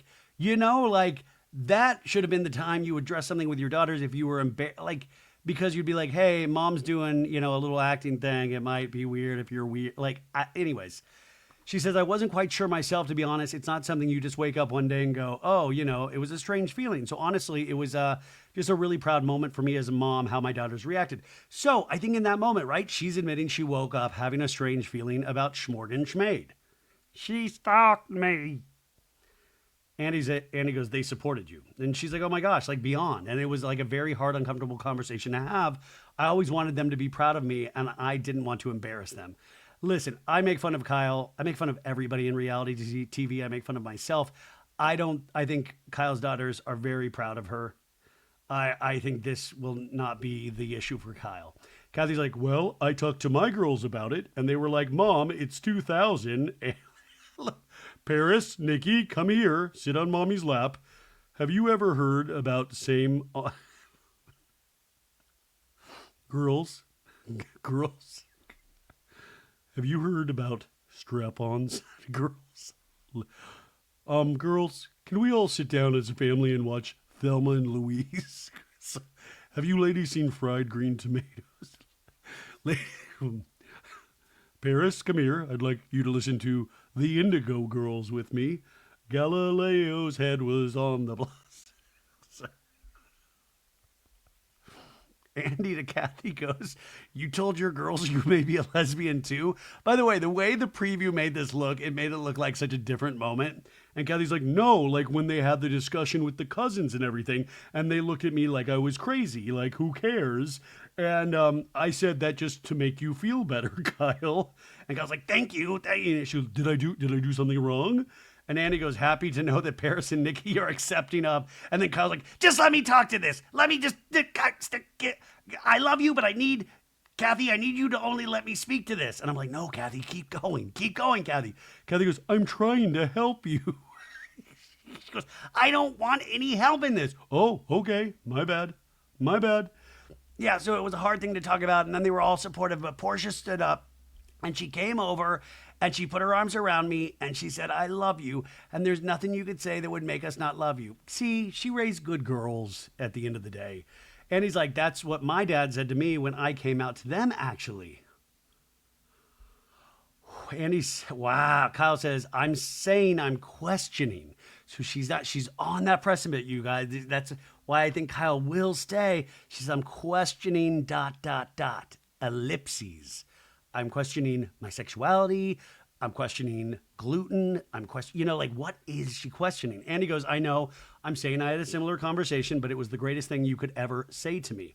And Kyle said, but a 16-year-old responding that way it gave me the freedom to say, okay, I can do what I want and who I want. I can do what I want and who I want. Yeah, you can. Yeah.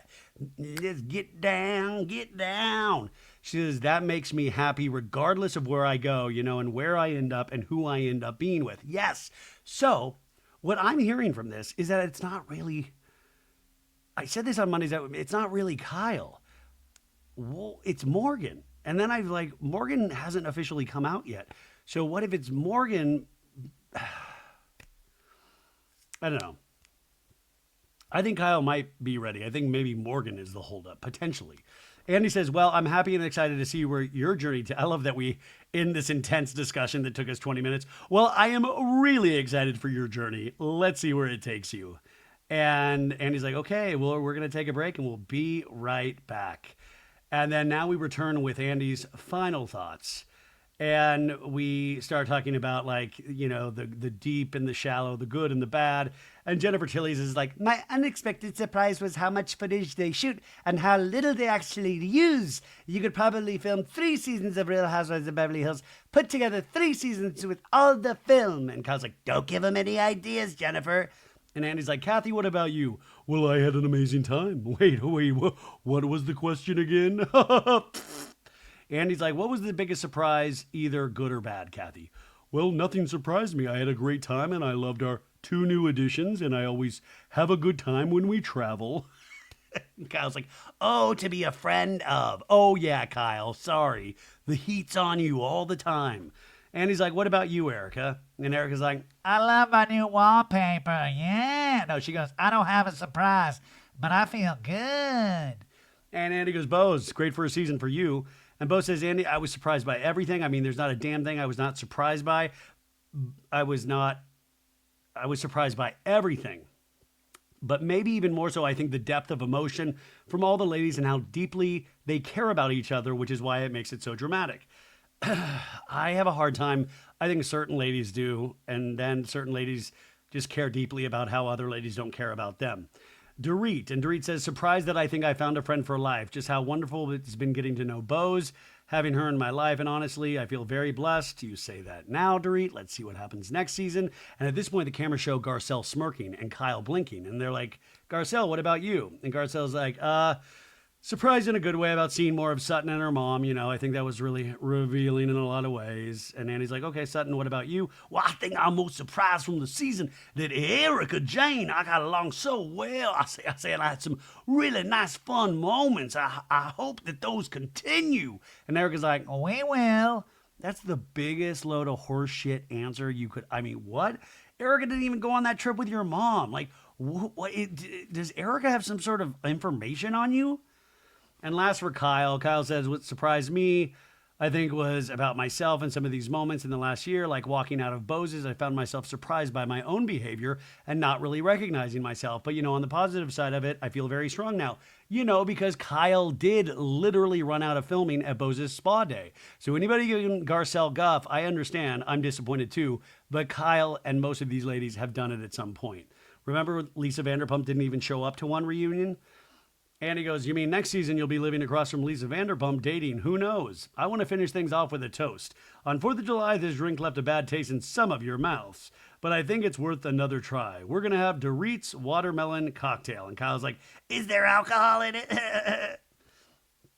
So Jennifer Tilly does the toast. She's like, there are all kinds of ships. There's gold ships. There's silver ships. There's Louis Vuitton ships. But the best ship in the world is friendship. Yay! And then Andy does the cheers. I'm Andy Cohen. Good night, everybody. And then Garcelle puts her drink down on the coffee table. And Andy to Garcelle is like, hey, guess what? We're going to take the cast photo because in the first episode of the reunion, she was like, we never got to take a cast photo the last season. So Garcelle like goes, no, I'm out. And she grabs her dress because it's long and silvery. And she walks off the stage. And Garcelle's just like, no, I'm not. And Andy's like, for real? And Jennifer's like, where are you going, Garcelle? And Garcelle's like, nope, I'm not doing it. And Dorit's like, why are you leaving? I can't do the voice. Garcelle's like, I don't want to be in the cast photo. And Dorit's like, Garcelle, that's really unprofessional. That's not cool, Garcelle. Beep, boop, bop, beep, boop, boop, boop. Dorit, that's really unprofessional. Give me a break. Give me a break. Garcelle leaves out the stage door. Jennifer's like, we can put a big cutout of a Garcelle in the cast photo. And Andy's stunned and says, she was the one I said I hope earlier that we can get a cast photo. Garcelle is in her dressing room, like peeling off her gloves. And she goes, guys, I'm not doing this anymore. I don't want the cameras here. I'm done. She's still mic'd though. And she goes, I never say I don't want cameras. I'm always a team player. But there's no team. I'm not doing it anymore. I'm not. And what I will say, disappointed, but my God, that is a perspective. That is a point of view. That's somebody that is sticking by their guns and saying like, listen, that's not sisterhood in there. That's not this bullshit sisterhood. That's why it was such a joke from the first episode of the season about Sutton's sisterhood of the traveling pants. No, there is no Beverly Hills in team. Back on stage, Dorit's like, honestly, and Kyle's like, she didn't even have any drama this season. Sorry, Kyle. Andy to Sutton goes, what happened? Do you know? And Sutton's like, I don't know. I don't know. She's really unhappy. And they're like, Bo's like, personally, you mean? And Kyle's like, she didn't like being called out for any little thing. Like, that's what we have to do here. Now, this really infuriated me. Kyle on her high horse just made a bullshit. Like, are you kidding me? That's what we have to do. This is the same shit you get from the Vanderpumpers and all that, where they act like they're in the army and they're like, we're in war. And it's like, Kyle, you barely can tell the truth about any of the situations in your life. Are you kidding me? Bo says that's the thing. Is there like some other context? And Sutton's, like totally ignorant. She's like, well, I'm trying to think. Let me put my thinking cap on here. Now in the dressing room, Garcelle goes, she's like just unleashing. She's like a Lisa Barlow moment. She's like, I'm just so fucking sick of it. They're all fucking assholes. No one said, oh, I understand what you're saying. No one said anything. And the fact that I owned how I felt about her situation with that house. And we flash back to 6 hours earlier talking about the Dorit house robbery situation. And she's saying, I was asked a direct question and I gave an honest answer. But that's how she feels. And listen, we've disagreed with so many housewives, but I will always if somebody's at least having a point of view about something, even if it's controversial, even if it's shocking, these shows are shocking. But I wasn't happy with Garcelle walking off, but I understood it. And I do think it just kind of shows that this isn't the reality of their reality. Back in the dressing room, the assistant says, well, you're always honest. And Garcelle's like, I'm always honest, but nobody said, oh, okay, you have accountability. Everybody jumped on me, and I felt like I was on an island by myself. I can't be friends with people like that. I don't trust them. And they obviously don't like me. And then she tooted. No. But I mean, that was like you talk about some of those Kyle monologues. That was a good monologue. Those Kyle monologues, I was like, wake me up when this is over. But that's how she really felt. But I imagine it's a very isolating experience for every one of those women. And it's like life. Sometimes you're riding with the wave and sometimes you ride against the wave and you feel completely alone. And that's where she was at. And her good old buddy Sutton did not do jack shit. On stage, Erika's like, I don't get it. Yeah, you do. And Sutton's like, well, she maybe seems it feels unfair. And Erika's like, what's unfair, though? I don't really understand it, Erika Jayne. I don't. You're my new best friend now. Kyle's like, this is like child's play. Like, literally. This gloating from Kyle. Like, give me a break, girl. Like, give me that. Bo says, but she said we didn't smile at her. And Kyle's like, but people aren't exactly smiling. We aren't going to a birthday party today. As all of Kyle's crystals just come falling everywhere on the floor. And Dorit's like, that's not cool. And you know what? I say we take the photo. No shit, we're going to take the photo, Dorit. Kyle's like, we can take the photo. And then he's like, okay, let's do it. In the dressing room, Garcelle goes, I'm done. I'm done. I'm done. I'm done. I'm done. Keep saying I'm done. She goes, it's been an amazing ride. I'm so grateful for the opportunity, but I'm done. So they all knew that day. They're all lined up, and Erika's like, stand up tall and pretty, yeah. Garcelle still backstage going, I'm done. I am done. They're fucking assholes. Moments later, Sutton goes back and knocks on her dressing room door to no answer because Garcelle's gone. And then she opens the door. Room's empty. Sutton turns around and goes, well, what in the world? What in tarnation? What in tarnation? She's gone. Well, we were supposed to have supper. And that is the end of season 14, folks. My God, we did it. That was a long one to get through. My voice is thrashed, but I hope you had a good time. I don't know. A little bit of an unsatisfying season, if I may say so. Let me know what you guys think. I'm glad we have a break from Beverly Hills, and I'm glad that we have the Valley. So tune in on Friday for the Valley. I can't wait to talk to you guys about that. If you like the show, give it 5 stars on Apple Podcasts and Spotify. Go subscribe to our YouTube channel. And now I'm going to go do a Patreon episode. Night, guys. Bye.